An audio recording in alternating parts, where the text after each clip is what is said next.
Hey everyone, welcome to your video. This is a cooking video. I'm scaling back on the fitness videos. You've probably seen hundreds of my videos out there. Now let's switch it over to a little bit of nutrition, a little bit of good eats. I'm gonna bring you some very simple recipes that are healthier options. I don't know how healthy, but they're healthier. So anyway, first of all, I'm gonna go ahead and gather your ingredients. I'll tell you what they are. Preheat your oven to 350. We're making homemade granola today. I have lined a pan with unbleached parchment paper. So whatever kind you choose to use, I'm using the unbleached version. And here in my bowl, I've pre-measured out my dry ingredients.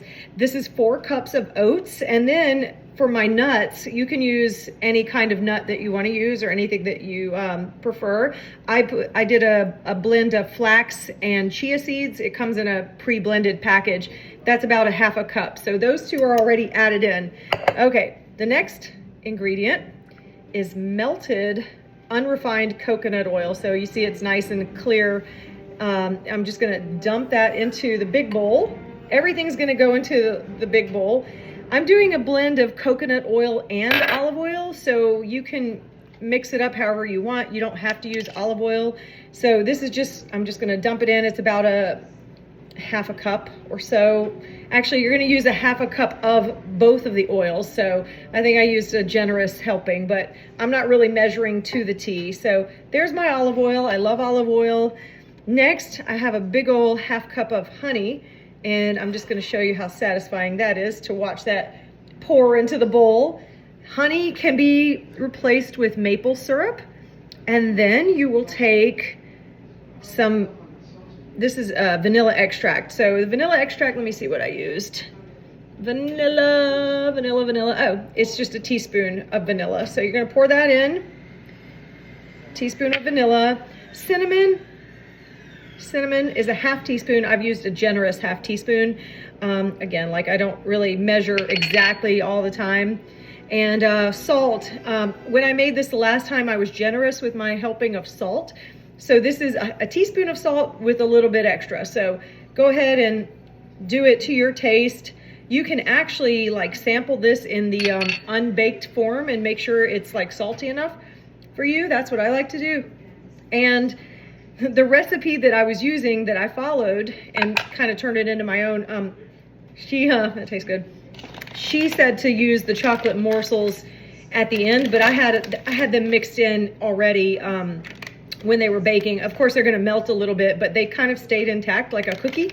So if you wanna add some chocolate chip cookies and give it a little bit of that, it's gonna taste like a, sorry, it's gonna taste like an oatmeal, chocolate chip oatmeal cookie and with your added morsels.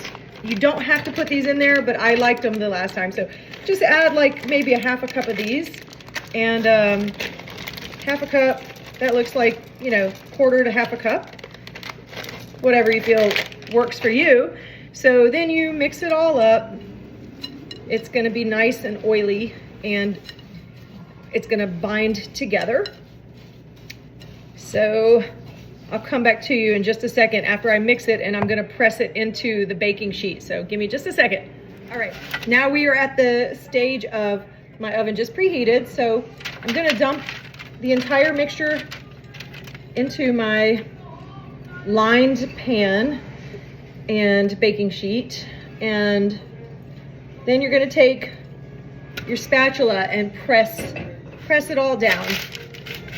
Press it with the back of the spatula, spread it out, and then you're gonna bake it for 23 minutes or somewhere a range between 21 and 24 minutes. I think the last time I did it, I did exactly like 23 and it came out nice and crispy like it should.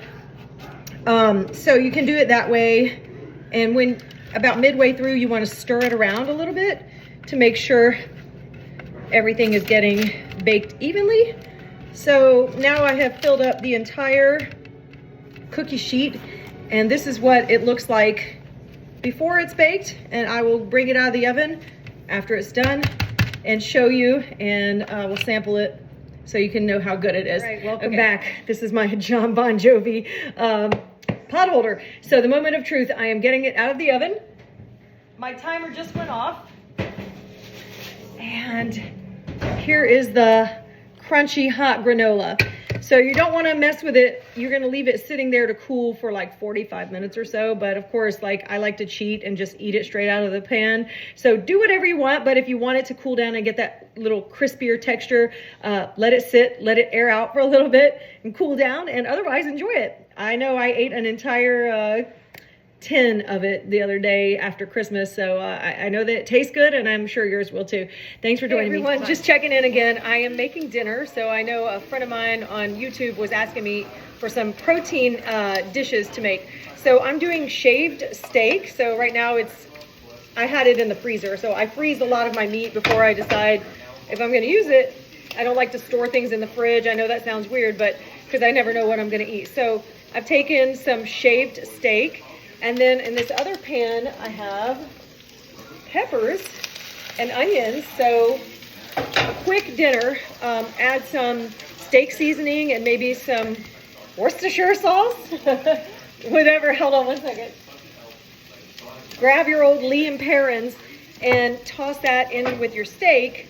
Let that cook up. So I'm cooking it on a slow heat. And then maybe when it's like not as frozen, I will give it a little more of the grilled flavor. And then you're going to throw that on some bread. I've got these little hamburger buns. This is all I have on hand. Didn't do anything fancy. But if you want like a nice little steak burger, a little fancier than a burger dish, just do that. It takes a few minutes to cook it up, and then use a hoagie or some kind of a different kind of a sandwich bread, like a sub sandwich bread.